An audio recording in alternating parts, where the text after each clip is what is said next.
So now we have the two bands put together, and we have our center circle or quarter circle to add to this section. We need to find the center, so we're going to do that very simply by folding the arc in half, or the quarter circle, and on the outside edge, on the crease, we're going to insert a pin on that crease to mark the center. Just like that. We're going to do the same thing with the other section to find the center.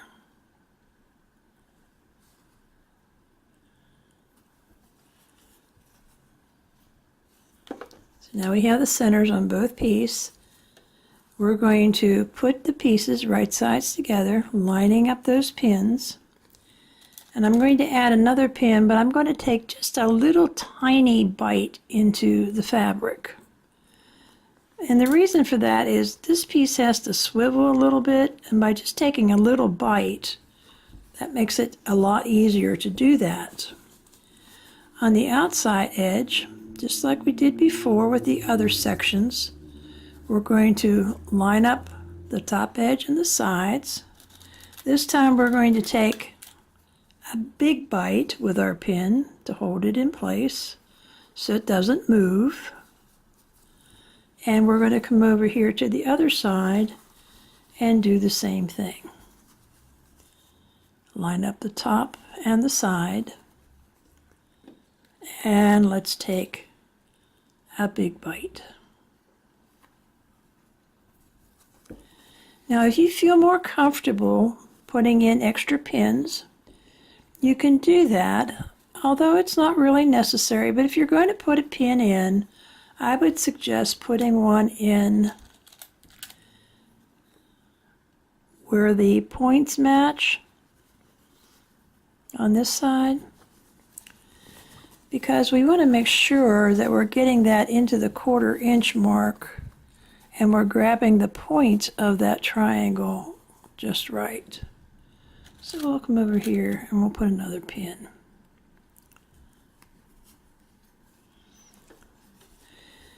Now technically you're supposed to sew on this side.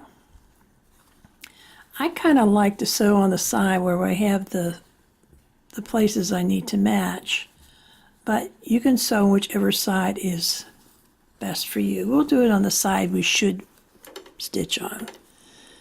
So we're going to go in here. We're going to take a couple stitches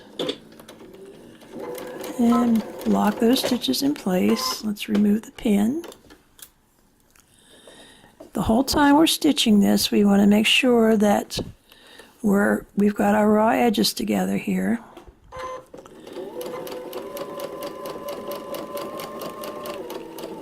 And go up to the next pin.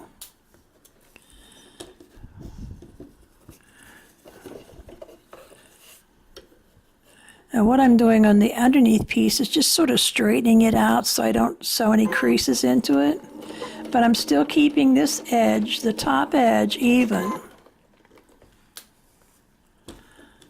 Again, I'm going to make sure that's laying flat, make sure I'm even over here. Come around here to the next pin. Again, I'm going to lay that out flat, make sure I don't have any creases in there. I don't want to sew any pleats in. So you can feel it with your finger to make sure it's flat. Again, we want to make sure we're straight along this edge. And we'll continue to sew until we get to the end and lock our stitches in.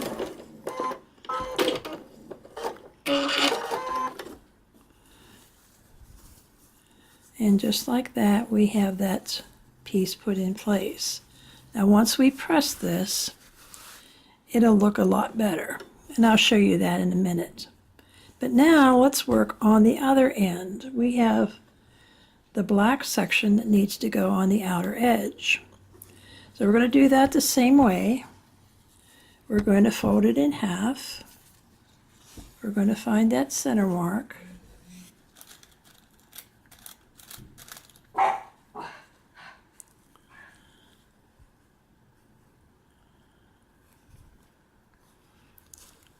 Can't get my fingers to work here. We're going to fold this piece in half and find the center mark.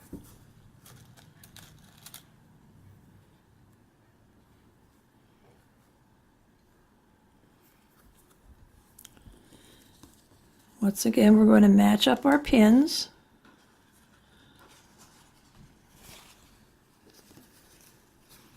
Like we did before. We're going to take another pin and put a little tiny, just gather just a little bit of the fabric. Again, we have to do a little pivoting. We're going to come down here to the edge. And we're going to place a pin.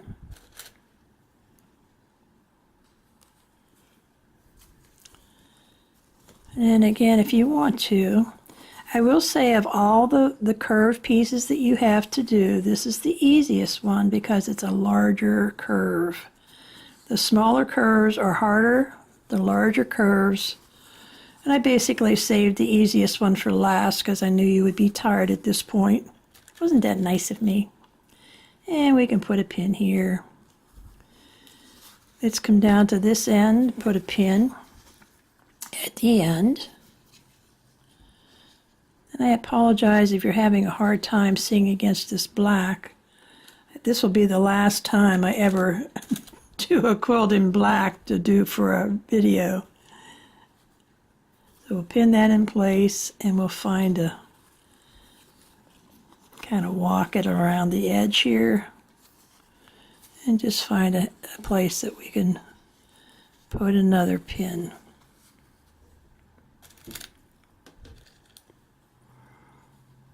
Okay, so now we're ready to start stitching. So we're going to start down here on the end.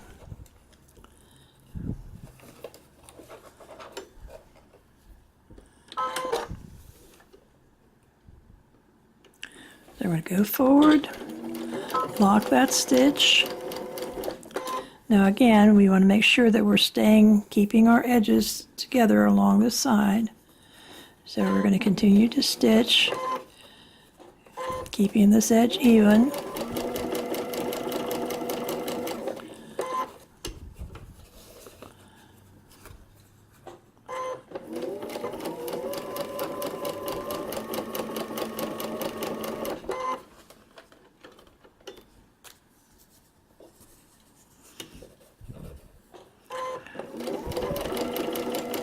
Continue to come around, keeping the edges even. You notice you can work a lot faster on this piece because, like I said, it's a lot easier to do the bigger curves than it was for the smaller curves. So this piece doesn't take really any longer to stitch on than the smaller inner circle that we just did.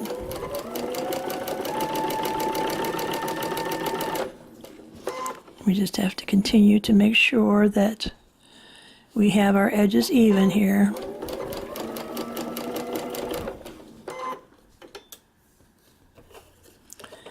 And work around the edge here.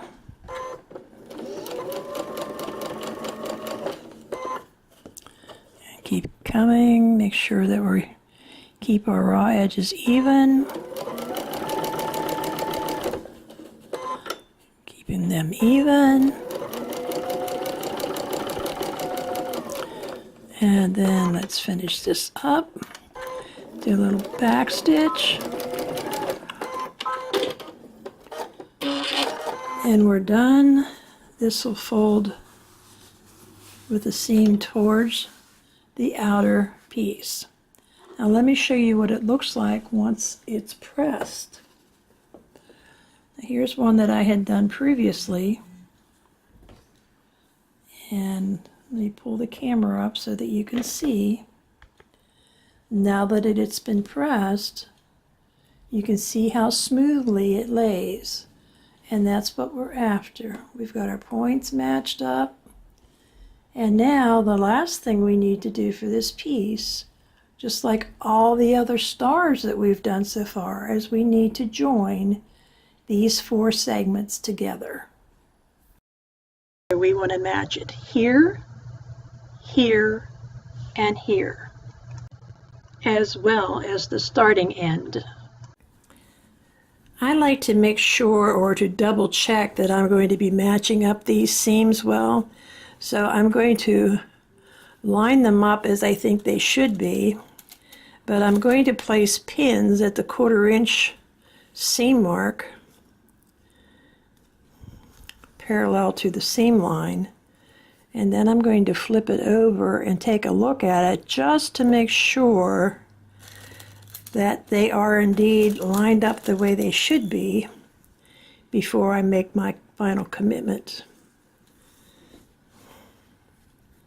So I'm going to open this up, and this is the way it would look if it were stitched. That looks good. This could be adjusted just a smidge right here, and the same with the inner circle down here. We need a little bit of an adjustment. So I need to bring this top layer down just a hair. So let's work on that one first. Put our pin back in, and let's take a look. Oh yes, that's much better. Now let's take a look at this circle. Okay, the bottom layer is higher than my top is, so we need to look at that again.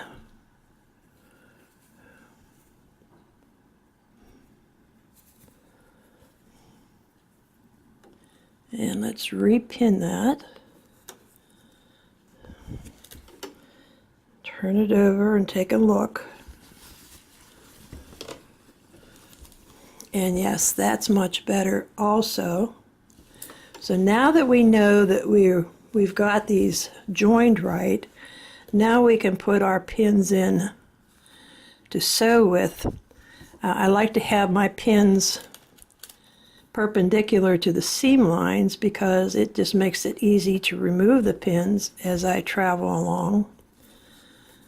It also keeps the fabric, the two pieces, from sliding. If I left the pins in like this, parallel to the seams, the fabric could actually shift. And when you're trying to do accurate piecing, you certainly don't want any shifting of your fabrics.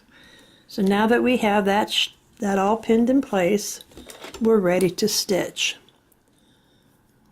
So let's put our foot down, start to stitch, do a little back stitch, come on up, take the pin out, and let's continue on.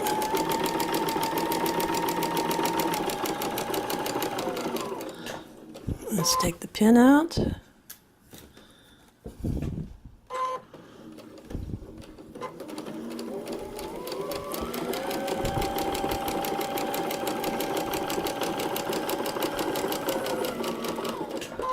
Let's take the pin out.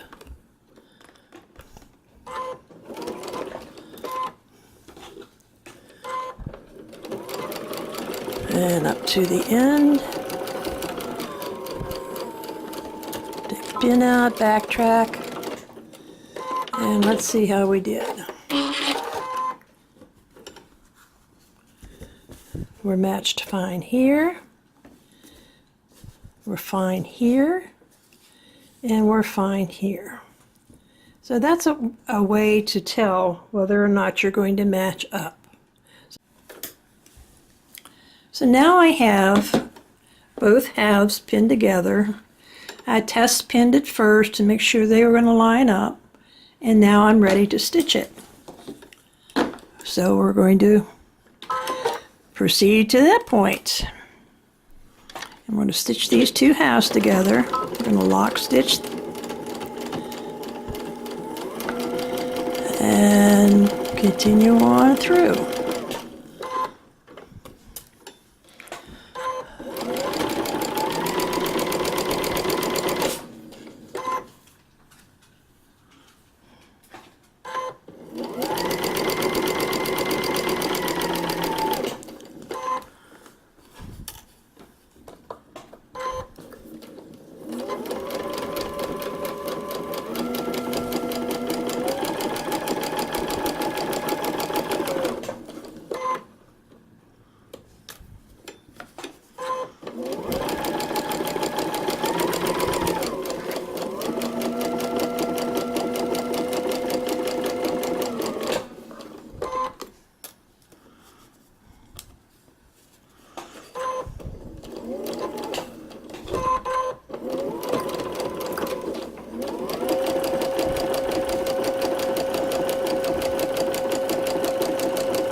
And now we have the entire piece put together. So let me go press this, and then I'll show you the final step.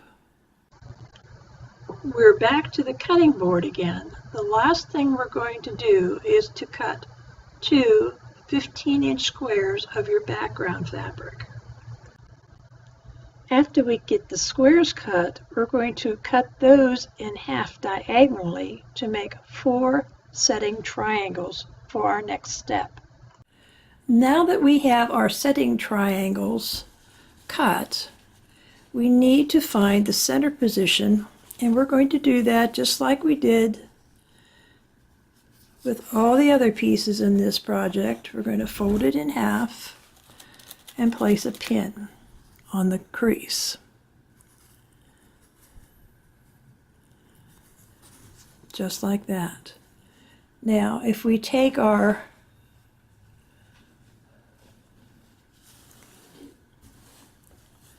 compass, we can see that we do have the center already marked by the center seam, so I can just line those up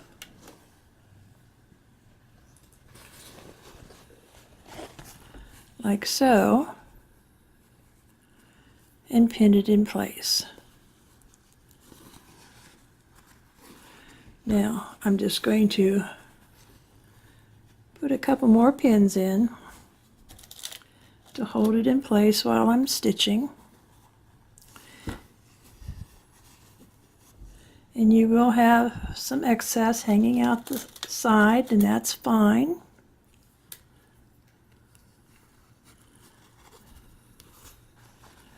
Because we're going to square this whole block up when we're finished.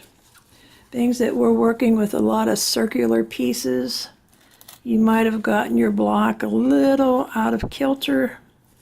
So this will be our squaring up aspect. So now that we have those pinned in place, we're just going to go ahead and stitch this.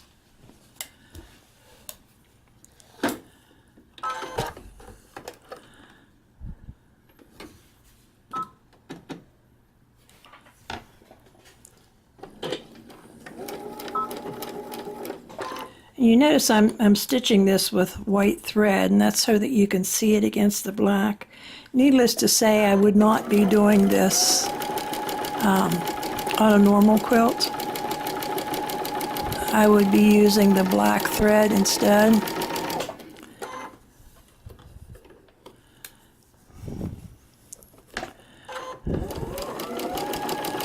And I'm going to continue stitching.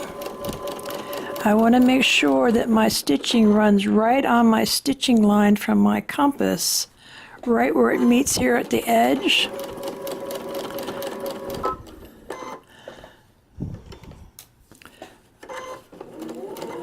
So I get my full compass in the block.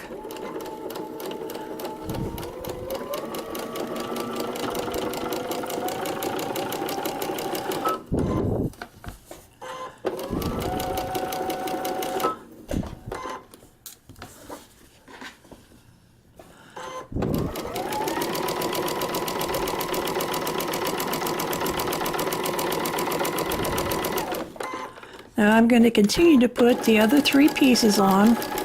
After I put each piece on, I'm going to press.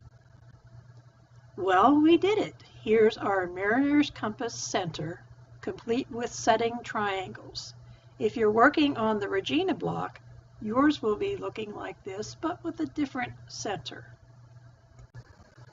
And in that case, your center is also finished. Regardless if you worked on the Mariner's Compass or the Regina block, you deserve a pat on the back. This has been the toughest part of our quilt. First, I gave you Bethette's, and now I give you a Mariner's Compass, but I promise this is the hardest I'll ever make you work again.